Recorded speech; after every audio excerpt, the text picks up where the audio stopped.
Hi guys, good morning and welcome back to my channel. So my name is Jess, isang licensed real estate broker based dito sa Cavite at meron tayong bagong offer. Ito yung ating single house na Brenda dito sa Lanialo Heights. So located lang to sa General Trias, Cavite. 5 minutes away from River Park, yung pinakabagong township development natin by Federal Land. At sobrang lapit lang nito sa Calax actually. Andyan lang yung Calax sa gilid lang. But anyway, so ito ang ating Brenda single attached house na merong 77 square meter na lot area at 60 square meter na floor area. So yung lot area na 77 square meter mula dito sa wall ng bahay hanggang doon sa kabilang wall. So meron kang concrete na parking dito. Kasama na to, concrete na to ha. At meron kang space dito for your little garden. Okay? So since ito ay single attached, meron kang space dito pa sa gilid hanggang dito. Hanggang dito. Ito yung magiging space mo na pwede kang, in the future, pwede kang mag-extension ng kusina para mas magiging maluwag yung bahay mo. So, itong area na to for future expansion ng bahay. Okay, so ang ating Brenda single house ay merong 2 bedrooms, dalawa yung toilet and bath. And upon turnover, complete finish na po tayo. So ito ang ating sample deliverable units ng ating Brenda single house. So upon turnover, yung unit na ibibigay sa inyo ay complete finish na po siya. So ito na yung turnover natin. Naka-tiles na yung flooring para wala ka nang iisipin pagdating sa move-in. At dito naman, naka-sliding windows ang ating mga bintana dito, even sa second floor. Okay, so this will be your living area. At meron kang space dito for, meron kang space na may paglalagyan sa TV mo or sa sala set mo. This will be your dining area.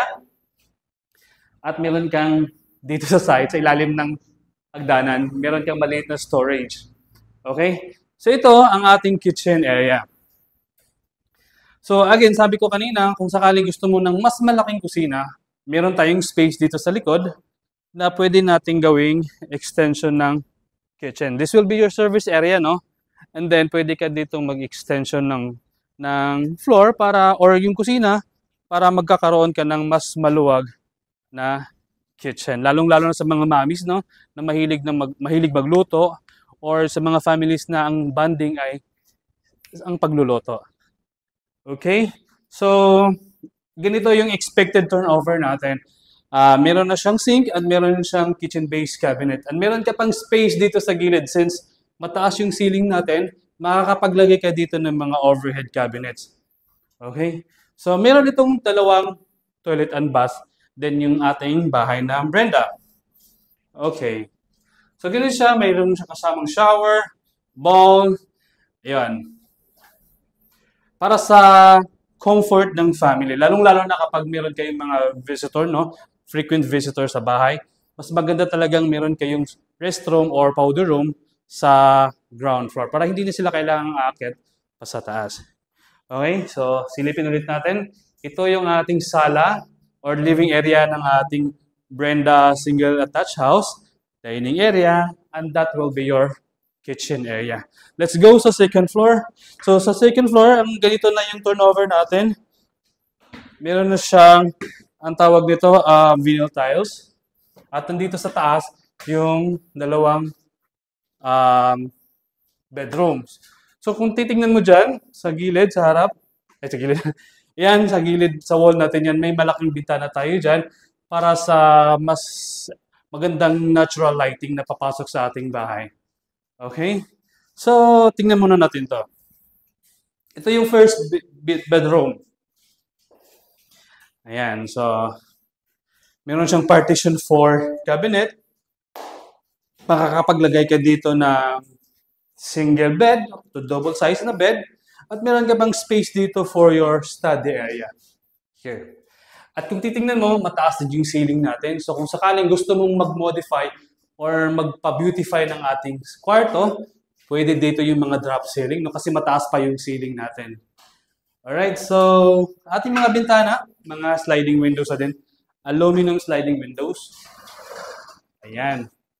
So kung dito ka nakatira sa Llanello Heights, yan lang yung SM. Nakita mo? Yung may mga crane. Ayan. Yan lang yung location ng SM General Trias. Diyan din ang ating pinakabagong township development dito sa Gentry, yung River Park. So it's only 5 minutes from Llanello Heights. Meron na tayong malapit na township. Hindi na kailangan pumunta ng Metro Manila. No? Then the master bedroom here. Ito ang ating master bedroom na meron siyang private na toilet and bath. Ayan. So, sa ating master bedroom, dito din yung access ng ating mini balcony. Okay? So, dito tayo sa mini balcony. So, dito, in the morning, pwede tayong mag-coffee dito or, mag-usap-usap para pag-usapan natin yung plans natin for the day. So ito, since mini balcony lang siya, no, and you still have space dito sa gilid, sabi ko pwede kang mag-extension dito ng balcony kung sakaling mas kailangan mo ng mas malaking balcony. Okay? And ang ating master bedroom, kasya dito yung double to queen to king size na bed at meron ka pa ding space for cabinet. So makakagalaw ka pa din dito kahit ganun yung mga king size yung bed mo, meron ka pang space to roam around. At pansinin mo, naka sliding windows din tayo sa ating mga bintana sa buong bahay actually. And ito yung ating toilet and bath. So this will be your second toilet and bath ng house, no? Kanina sa baba na maganda yun kapag meron tayong mga visitors.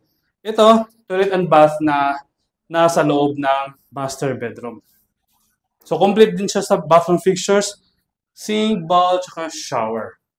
Okay, so pwede mo siya i-modify, mas maganda kasi mas mataas naman yung ating mataas naman yung ceiling natin sa ating mga bahay natin dito sa Llanello Heights. Alright. So yun ang ating Brenda single house dito sa Llanello Heights, dito sa General Trias, Cavite. So for more details guys, meron akong contact number sa screen, pwede nyo akong tawagan, pag-usapan natin yung proseso.